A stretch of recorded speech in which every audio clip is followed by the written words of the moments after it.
भारत जोड़ो न्याय यात्रा 18 जनवरी को भारत जोड़ो न्याय यात्रा और इसके मुख्य आयोजक केबी बाइजू के खिलाफ एफआईआर दर्ज हो गई। पुलिस के अनुसार असम के जोरहाट शहर के अंदर यात्रा अपने निर्धारित रास्ते से ना गुजरकर दूसरे रास्ते से गुजरी, ये कहा गया एफआईआर में, जिसके चलते भगदड़ मच गई। इसको लेकर कांग्रेसी नेताओं ने असम सीएम हेमंत बिस्वा शर्मा पर यात्रा रोकने की साजिश का आरोप लगाया है। यानी कि हेमंत बिस्वा शर्मा पर एक चाल चलने का आरोप लगाया गया है ताकि न्याय यात्रा सफल ना हो सके। आपको बता दें, लगातार 5-6 दिन से न्याय यात्रा मणिपुर से शुरू हुई थी और वहीं से लगातार ये यात्रा आगे जा रही है। बहुत बड़ी तादाद में लोग वहां पर आ रहे हैं राहुल गांधी को सुनने के लिए। लेकिन असम में ऐसा क्या हुआ? असम में क्या हुआ? क्योंकि हेमंत शर्मा बिस्वा हैं, वो लगातार आरोप लगाते रहे हैं, चाहे वो राहुल गांधी पर हो या फिर सोनिया गांधी पर हो या उनके परिवार पर हो। लगातार वो अपनी बातों में, अपनी बयानबाजी के लिए मशहूर है। शर्मा हमेशा बयानबाजी उन्होंने की है। लेकिन इस यात्रा से क्या बीजेपी घबरा गई? इसीलिए असम के सीएम ने इस तरह की बात की कि शहरों से और गलियों से ना गुजरकर ये यात्रा अलग रास्ते से जाएगी। क्यों आखिर इतनी परेशानी न्याय यात्रा से होने लगी बीजेपी को? क्योंकि बीजेपी को तो अच्छी तरह से पता है और बीजेपी लगातार इस बात को कहती भी रही है कि ये न्याय यात्रा हो या फिर भारत जोड़ो यात्रा, कांग्रेस जो है सिर्फ घूमने के लिए जा रही है या राहुल गांधी घूमने के लिए जा रहे हैं, इसका कोई मकसद नहीं है। क्या वाकई में ऐसा है? और अगर ऐसा होता तो क्या शर्मा रोकते उस न्याय यात्रा को? और अगर शर्मा ने रोका इस यात्रा को तो कांग्रेस साफ तौर पर इसको साजिश बता रही है, इसको चाल बता रही है शर्मा की। असम के मुख्यमंत्री पर गंभीर आरोप लगाया जा रहा है। इधर आपको बता दें, जयराम रमेश ने भी एक प्रेस कॉन्फ्रेंस की है और उन्होंने भी इसी बात को दोहराया है कि इसको रोका जा रहा है ताकि न्याय यात्रा सफल ना हो सके। असम के मुख्यमंत्री बौखलाए हुए हैं, डरे हुए हैं, परेशानी में हैं।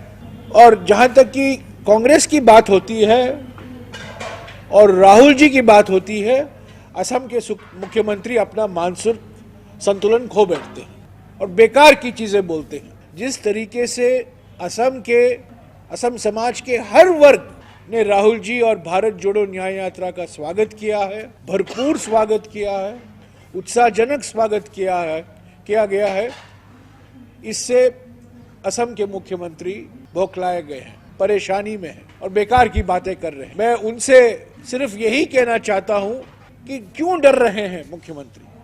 किस बात से डरे हुए हैं मुख्यमंत्री? डरो मत मुख्यमंत्री जी। भारत जोड़ो न्याय यात्रा और 6 दिन असम में चलेगा, कोई शक्ति इसे रोक नहीं सकता। तो आखिर क्या ऐसी वजह है कि न्याय यात्रा सफल ना हो? कभी इसको रोका जा रहा है, कभी इसके रूट में चेंज हो रहा है। और शुरुआत भी आपको बता दें कि जब मणिपुर से इसकी शुरुआत होने वाली थी तो वहां के प्रशासन ने इजाजत नहीं दी कि मणिपुर से ये यात्रा हो। उसके अलग अलग रीजन हालांकि बताए गए कि कहीं 144 धारा लागू है या फिर हालात ऐसे नहीं है कि मणिपुर से ये यात्रा गुजरे क्योंकि भीड़ जमा होगी। हिंदुस्तान का सबसे भ्रष्ट चीफ मिनिस्टर, सबसे करप्ट चीफ मिनिस्टर असम का चीफ मिनिस्टर है। परिवार के सब मेंबर, चाहे बच्चे हो, वो स्वयं हो, उनकी बीवी हो, कोई ना कोई करप्शन में सबके सब लगे हुए एक साथ। वो सोचते हैं कि पैसे से पूरी असम की जनता को खरीदा जा सकता है, क्योंकि उनको पैसे से खरीदा जा सकता है, इसलिए वो सोचते हैं कि पूरी असम की जनता को पैसे का खरीदा जा सकता है। असम की जनता पैसे से नहीं खरीदी जा सकती। इंडियन एक्सप्रेस की रिपोर्ट के अनुसार पुलिस अधिकारी ने क्या बताया है, लोगों की अचानक भीड़ के कारण कुछ लोग गिर गए, भगदड़ मच गई, मतलब ऐसे हालात पैदा हो गए। यात्रा और उसके मुख्य आयोजक के खिलाफ जोरहाट सदर पुलिस स्टेशन में संज्ञान लेते हुए एफआईआर दर्ज हुई है। जैसा कि हमने आपको पहले बताया, क्यों हुई ये भी हमने वजह बता दी।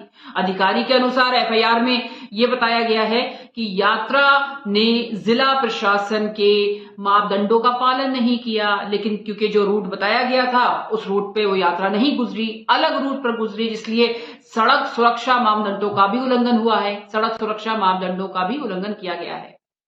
कांग्रेस ने इसे असम के सीएम की एक चाल बताई है और एफआईआर को भी एक चाल और साजिश करार दिया है। कांग्रेस के वरिष्ठ नेता जयराम रमेश ने कहा है कि कोई नियम नहीं तोड़ा गया है। असम के मुख्यमंत्री लोगों को भारत जोड़ो न्याय यात्रा में शामिल होने से रोकने के लिए इस तरह के प्रयास कर रहे हैं कि लोग जुड़े ही ना, या तो डर जाएं, तो इसलिए वो आएंगे ही नहीं यात्रा में, जहां पे लोग होंगे ही नहीं। तो असफल बनाने की कोशिश है भारत जोड़ो न्याय यात्रा को।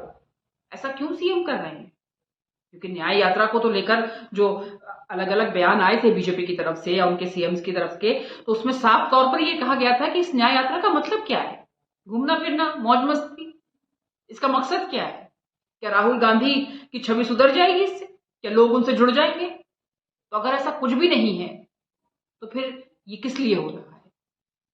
तो आप अच्छे से समझते हैं इस बात को। तो फिलहाल हमारा जो मकसद था वो ये बताना कि असम में इस यात्रा को रोका गया, लोग जमा ना हो इसलिए और भी मुश्किलें पैदा की गई, और राहुल गांधी ने अपने संबोधन में ये बात साफ तौर पर की है और ये भी कहा है कि बिस्वा भ्रष्टाचार में लिप्त हैं, उनका परिवार भ्रष्टाचार में लिप्त है और हम न्याय मांगने निकले हैं। लोगों के हक की लड़ाई के लिए ये न्याय यात्रा निकाली जा रही है।